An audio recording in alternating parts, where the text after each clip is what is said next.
Hi. Guess what? We are doing a live. I know this is a rare occurrence, but in light of my community poll that I did, if you have not checked it out, you still have time. Go look at it. I have actually not checked my community poll results yet, so I'm going to go and I'm going to do that now while we are on live, and let's see what the subscribers picked. So initially, my question was, what do you guys want me to discuss next? And the issues that I brought up were centered around community policing, the future of law enforcement, and things like that. Okay. So I'm pulling up the results now. Let's see what the community has chosen. Okay. All right. So the three choices were um, robotics as a future for policing and law enforcement. The second choice was conducting business across cultures and races. And then the third choice that community members could have chosen from was, should policing be a community responsibility? So the subscribers have spoken, and the number one picked topic was robotics as a future for policing and law enforcement. So that's what we are going to talk about today. Because choice number three is closely tied to one, we're going to address that as well. We are going to talk about the benefits and the drawbacks to community policing, as well as the benefits and drawbacks to robotics in place of a lot of existing law enforcement personnel. Okay, so when you think about robotics, the first thing that usually comes to mind, especially when it comes to robotics in a law enforcement capacity, is RoboCop, right?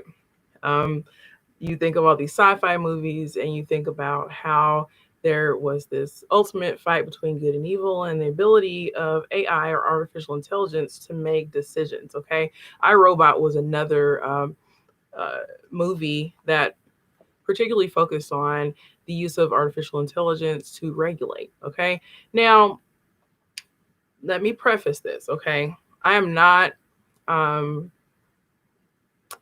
I'm not gonna make a decision. I can't. I'm not a policymaker because so I'm not making decisions. So what I am discussing today is merely a suggestion and the exploration of the possibilities that are out there, based on current trends, based on what is available to us is in regards to resources. Okay, so when it comes to the issue of policing, uh, some will argue that it's just that there are more criminals committing crimes than there are policemen and law enforcement agencies and departments that are available to process all of these crimes in an effective manner so that justice is fully served.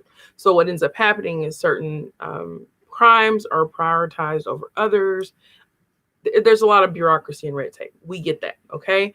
Now, the fundamental issue, and one of the reasons why there is so much unrest and so much discontent with how law enforcement is conducting their policing, particularly in various communities, has to do with, I feel, a very basic human fault, okay? So, a lot of the issues that come up, um, race is one of the things that is at the forefront, okay?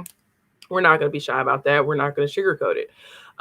At the same time, there is the human thought process, there is the human experience.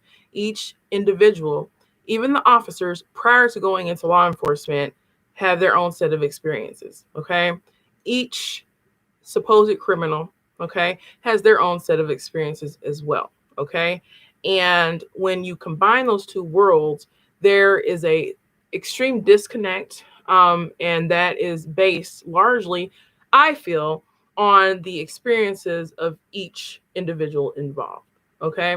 Now, because of that, I genuinely feel that policing will never be a perfect art at all. I don't care how much training these officers go to. I don't care how many seminars, how long their training is. From my understanding, you can go to barber school and you have to, spend so many thousands of hours getting your license for barbering, and you spend less time going through the process, the less hours going through the process of becoming a police officer. Okay, so even even if the length of time is lengthened, um, dramatically, so that officers were able to get more training, more cultural sensitivity training, that kind of thing, there would still be a fundamental flaw in how policing is conducted, simply because there is a unforeseen human factor that comes with decision making, that comes with the biases, the explicit and implicit biases that everyone has of all races. Okay. All of those things go into what decisions are made in a split second. Okay.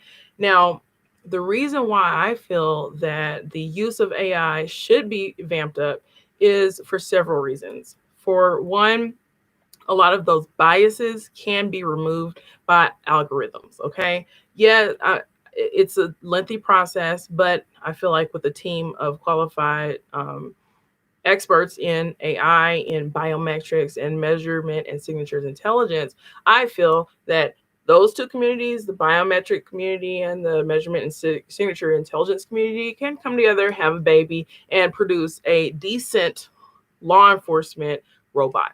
Okay. Yeah, it will take time to develop and it will take lots of money to develop, but I feel the end outcome is worth it. Okay.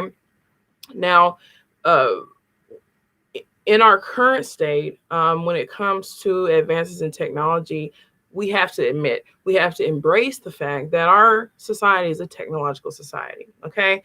The the leaps and bounds that have been made in just the last 20 years when it comes to technology, they need to be embraced and they need to be incorporated into not only our businesses, but also into governmental agencies as much as possible, within the confines of, not violating anybody's constitutional rights. Okay, so with that being said, the use of artificial intelligence has been used like in so many different ways. Okay, so increasingly, law enforcement has turned to artificial intelligence to to augment the officers' basic duties and the agencies. Okay, now AI is said to be an essential factor in law enforcement because it's able to assist in so many different areas and enhance the efficiency of these officers. Okay. So AI has its place already in law enforcement. It just needs to be developed out further. Okay. So AI technology is keeping a watchful eye on lots of different things. It is used in crowd control, it's used in surveillance. They are able now to scan license plates. Law enforcement vehicles that are equipped with the software and the equipment are able to just be driving and scanning license plates as they go. Commonwealth states were the first to implement it, and other states have been implementing it as well. So, along with the crowd control and the surveillance, the use of that facial identification, the biometrics, being able to scan video footage, all of those things have already been put into play. Okay, so to have those embodied in law enforcement officials, AI, robotic officials would be a next good step. Now, if that is not possible due to budgetary constraints, I feel that there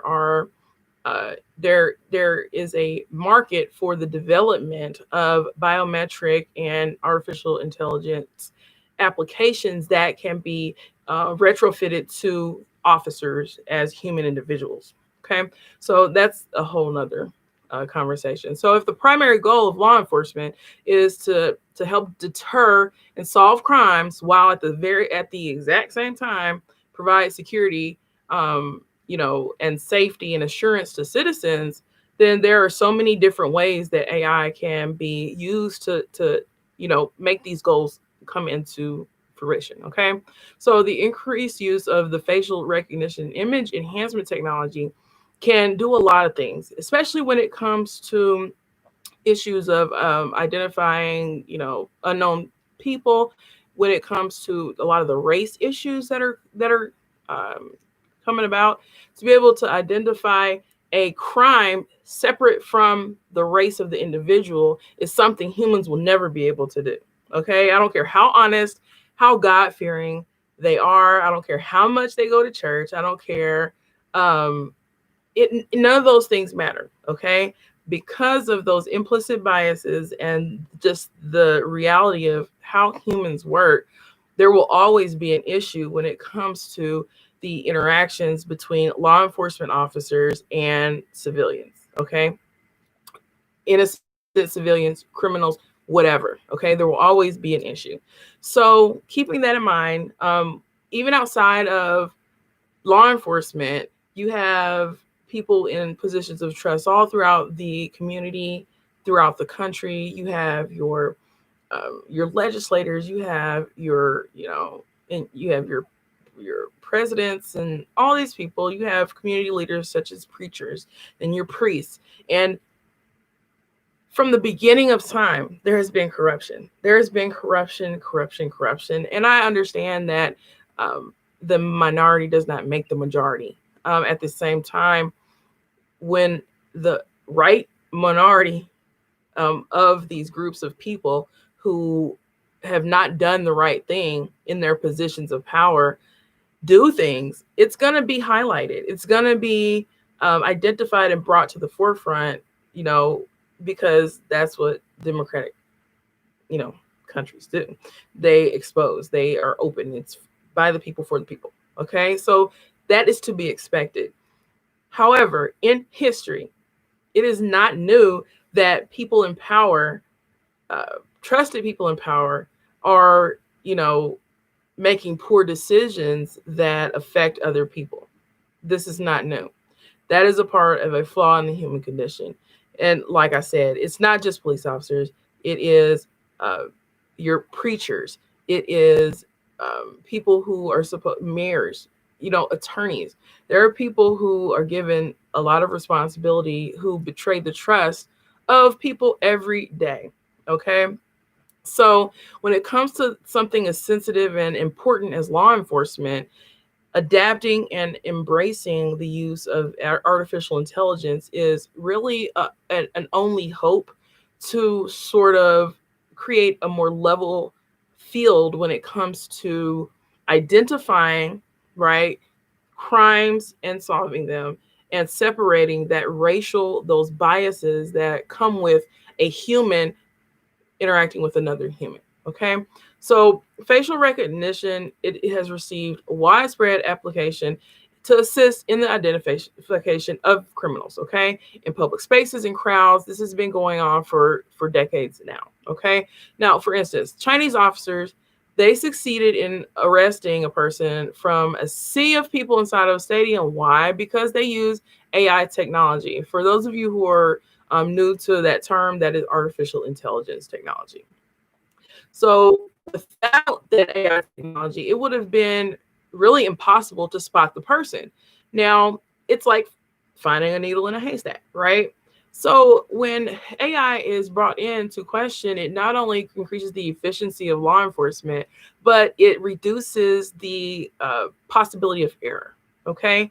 So a ideal AI element in law enforcement would be able to not only identify a crime as it is being committed, or if it's been committed, and identifying by surveillance and looking through videos and pictures, being able to use algorithms to suggest the outcomes and possibilities and identify people. It is imperative that this be looked at. Okay. Otherwise, the crap is going to keep coming. Why? Because, like I said, humans are humans. Humans are always going to be humans. Humans have not changed their basic way of doing things for centuries. Okay. This is no secret. This is not some type of like conspiracy theory. These are facts. Okay. So China has installed numerous cameras in public spaces. Okay. So the fact that they're in public spaces is important. People's basic constitutional rights are not being violated. Okay. So if you're in a public space, then you understand that these cameras are going to catch you. All right. Right now, we have traffic cams. If you run a light, you are possibly going to see a flash, depending on what city you're in. And you're going to get a ticket in the mail. Okay. So that is a form of AI. All right. So a lot of these policing platforms are already in existence. They just need to be leveraged in a way that is beneficial to everyone involved, not just the citizens, but the policemen as well. So the likelihood of a lot of the mistakes that are being made are minimized. So it helps the police to monitor citizens. The fact that China has installed so many cameras in public places, like I said, that is not a violation of your constitutional right. If you are out in public, you should be okay with being recorded because most likely you are anyways. So, and it also helps to catch citizens who are actually in the process of committing petty crimes if there is a live feed, like jaywalking, and it helps identify criminals and arrest them, for crimes that they have committed. So in other cities like London, they have experimented with the use of AI in like railway stations to help increase the surveillance. And even other nations have started to implement lots of the use of AI, particularly facial recognition. So with facial recognition technology, it's also being used to help find missing persons. So when you see pictures of missing persons, like someone who has been missing, like maybe a child who has been missing for like 10 years, and they do age progression photos, that is with the help of artificial intelligence. Okay. So it's not just about enforcing the law and protecting citizens, but also helping to find, people who may have fallen through the cracks and been lost for different reasons, and nobody knows where they are. Okay. So like even according to the NCIC missing person and unidentified person statistics, there are like over 88,000 people in the United States alone who are just missing. Okay, who are just missing. No one knows where they are. They have not been able to identify, and that's just in 2017. Okay, so facial recognition technology allows law enforcement to scan public places like stadiums, airports, downtown areas like where people openly congregate, parks, so that they can try to spot missing people. Okay, when they have that capability, it is imperative, particularly when it comes to like human trafficking. So the use of AI is not just in on the use of it on patrol, day-to-day, community patrol, but on a broader application, the use of robotics in technology is something that our country seriously needs to really embrace. So unfortunately, a lot of communities, law enforcement communities who are using AI or trying to use AI, they receive a lot of pushback. Okay, and particularly like in San Francisco and Oakland out on the West Coast, they banned it. They completely banned the use of facial recognition technology in a lot of situations, especially in the context where law enforcement has used it and it's been controversial. Like all AI applications, AI provides no 100% guarantee that the accuracy is there. However, all algorithms are like that. All algorithms only provide a likelihood to a percentage. Okay. And when you compare that against the numbers of human application of identifying, think about all the cases where people were misidentified just because of race alone, just because, a conviction needed to be made. Okay. So you kind of have to look at both sides of the coin and decide which decision is better for the whole. All right. So when making the decision to use AI, you want to avoid, lawmakers, or particularly in law enforcement agencies, want to avoid the idea that they want to maintain the status quo. Okay. Because what's going to happen, they're going to throw AI away and they're going to just rely on eyewitness testimonies, which we over time has seen, particularly when it comes to certain communities, that is not reliable. It's not reliable. There are people who are currently doing time for crimes they did not commit because someone misidentified them. Okay. So there are pros and there are cons to AI, but when it comes to the percentages, I feel like the fine tuning is completely possible when it comes to being more accurate over time. Okay.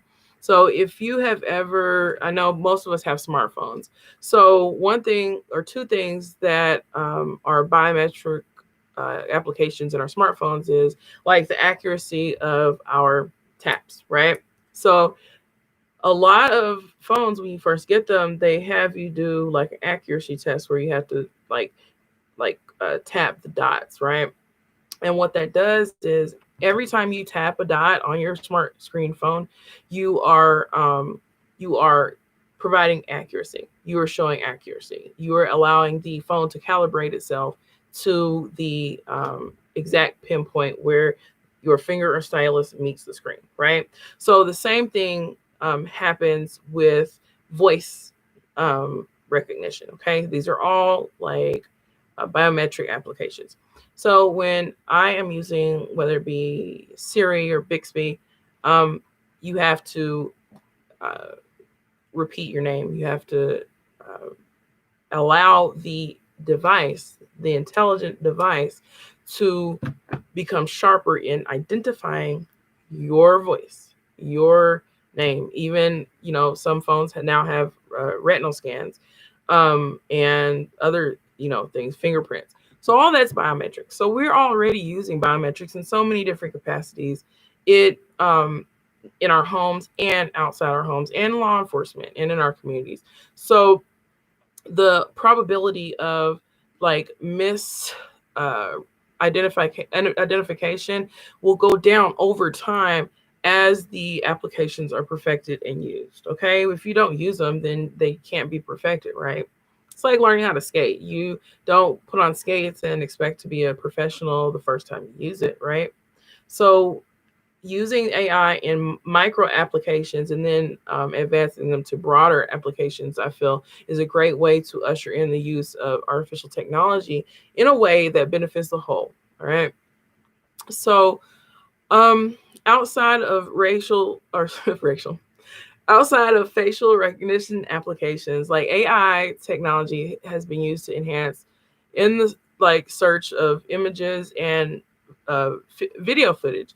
Like when they're using when law enforcement is trying to identify, like, so let's say someone goes missing and they're trying to scan hours and hours and hours of surveillance video.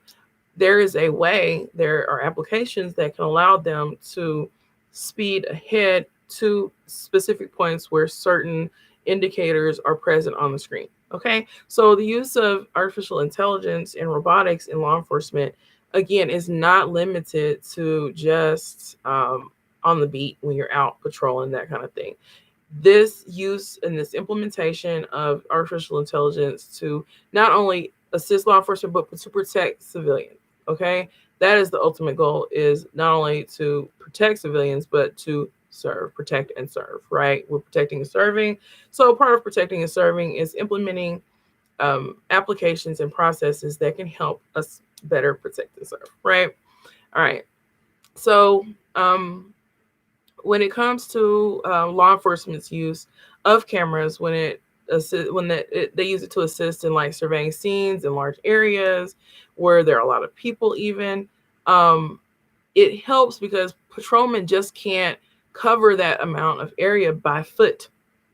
They can cover some, but because of we're limited in our human abilities, even if we're working out every day and we're taking our vitamins and we're drinking water and we're doing our training and keeping up our physical fitness according to whatever, people still can't can only go so far.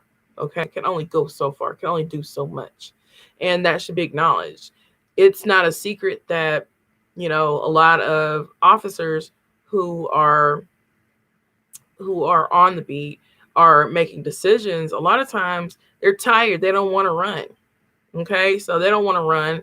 Do they have it's not like a Marvel series where a superhero has like a net that they can deploy and catch the suspect and wrap the cord around their feet and make them fall. They're either going to go for a taser or a weapon because they don't want to run, but they don't want to let the suspect go. Okay, so there are too many limits when it comes to dealing with just a simple human being, period. Okay, this is not something, that's far-fetched. You can look at science. There are limits to the ability of human beings. All right, so the use of surveillance technology in law enforcement, it depends on technology that's available, like for extra surveillance in large gatherings, like marathons and just all types of things. Schools use surveillance, right? So there are ways that schools can use surveillance and incorporate AI technology to identify other things as well. Okay, so there are so many possibilities when it comes to AI, that just because um, the facial recognition part maybe is the least desirable, does not mean that the other applications should be completely excluded as a possibility. Many police departments have chosen technology to assist in surveillance for identification of people's faces through facial recognition, but that is not the only way. That's not the only way. So if it is possible, in the future, I think, agencies and communities should completely um, consider the possibility of smarter, like physical bots, right? And that's just a short term for robots. But police use robots because they can perform tasks that are too dangerous to humans. Like they currently use them to detonate or disarm bombs. Okay, so they have robots who do that. That is their task, is to detonate or disarm bombs. They actually have robotic police dogs in some places that were going around telling people, make sure you have your mask on.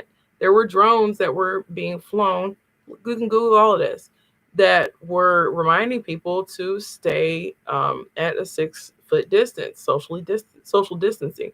So AI is here. It is in our societies.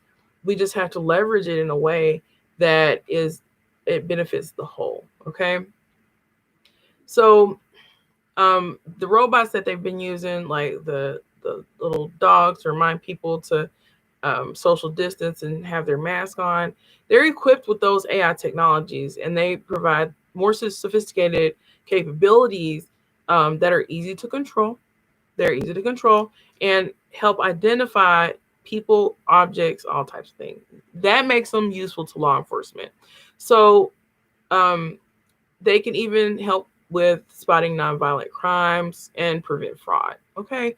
So the possibility of AI adoption in law enforcement, I feel, is something that should not be overlooked, and it has great potential. So now moving on. So that was the subscriber pick. Okay. Robotics in law enforcement. Okay. Now we're going to go to the third choice, which had to do with community policing. Um, there have actually been studies and reports that have been produced concerning community policing. And so for those who don't know about what community policing is, we'll go over that as well. So in a publication by UC Berkeley, they kind of tapped into the possibility of community policing. And actually, Chief Justice Warren Institute School of Law and Policy at the UC Berkeley School of Research and Policy Center had a mission with bridging the gap between academia and practice when it comes to the leveraging of intellectual capital. Okay, so it's an awesome read if you're into that kind of thing. It's kind of lengthy, but 17 pages. Taking time to read, scan or read through 17 pages out of the 60 possible years that we are placed on this earth, if everything goes right, it's not a lot of time. Okay, so it's worth the read. You can also, download the PDF and put it on automatic read, or convert it using Mobi and convert it into an audio file and listen to it. Okay, so what it is, again, it's titled "What Works in Community Policing: A Best Practice Context for Measure-wide Efforts." So I'm gonna actually leave a link to that in the description box below this video. And like I said, it's good. It's a good write-up from UC Berkeley. that talks about, how beneficial community policing could be.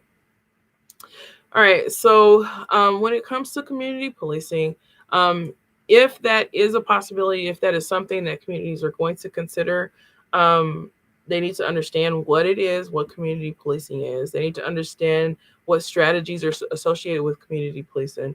They need to examine current patrols and how it will be designed to fit into the community. They need to look at the different types of patrols that are available. They need to understand how law enforcement and those programs will help shape the community and the impact that a potential program like that, like community policing program, would have on the community. Currently, in New York, I can't remember, like off the top of my head, the name of the group, but it is a part of the Jewish community in New York. They actually have intermediaries that serve as a liaison between police departments and community members. Okay, so someone who is aware of this part of that community will argue that, oh, there's been so much corruption, with these people, this group of people. I feel with the right oversight, with the right training and accountability, I feel that community policing does not have to be relegated to that. So just because, like I said, the minority of those who are messing up should not dictate, the majority perspective.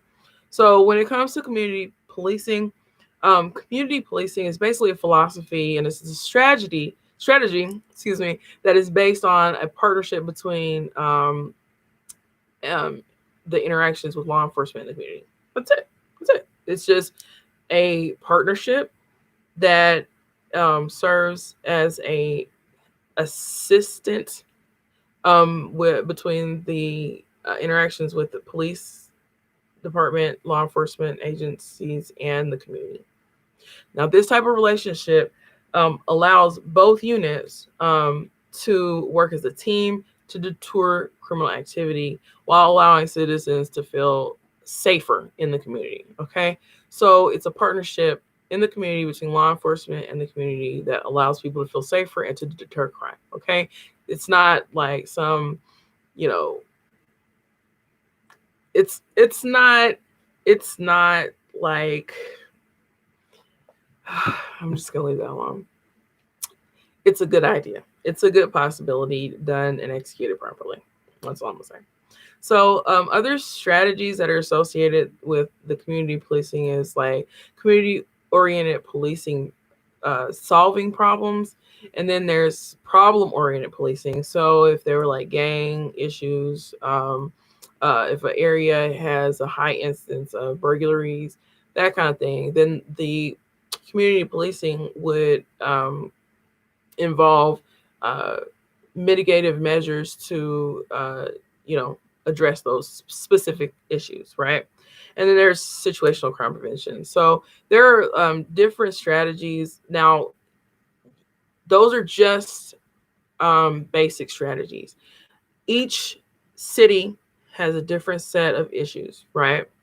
So it would be imperative that each city take the time to analysis, develop a study group, a working group, whatever they needed to do to see what strategy would work best in their communities or various communities in their city and employ those. Okay. So that could be a good alternative to completely defunding the police, or that could be a way of defunding the police by taking certain money, that is available to police departments out of their budgets and moving them towards community policing projects, right? So you would have to recruit, you would have to do things a certain way. And there's a way to do it without people being looked at as snitches in their community, right? Because you're not a snitch, you are a liaison. All right. So in certain cities, there has been an irretrievable breakdown between community leaders and the community. All right. Where the community feels like community leaders are more on the side with the police than they are with the community, despite what crime is going on in the community. Okay. It's an unfortunate but very real dynamic, unfortunately, that affects how community relations are, going in a lot of communities. So with the problem-oriented policing, I think that would be ideal for the majority, of communities, because it can be retrofitted for the community and the community's needs. So there are different ways and patrols that occur currently in communities. You have your foot patrols, you have your vehicle, your mounted, your motorcycle, your air units, your marine units, if you're around water, and even your canine units. Okay, those are different, types of patrols. So when it comes to community policing, then they would need to identify like the types of current patrols that could be retrofitted and embrace that community policing part. So other than that, hopefully something that I said was useful. I am a strong believer in technology. For those of you who do not know who I am, I I dibble and dabble in a lot of technology based things. Right, that's like my passion. It's what I love. Something I will always do as long as I can. But this video in particular was in response to a community survey that I put out, and everybody voted. And what was voted on the most was robotic applications in law enforcement. Okay, so again, if you voted, I really appreciate it. Thank you, and I hope that you guys are staying safe, loving the people who are around you, supporting them, getting supported, getting loved, and take care. Have a wonderful rest of your week. Bye.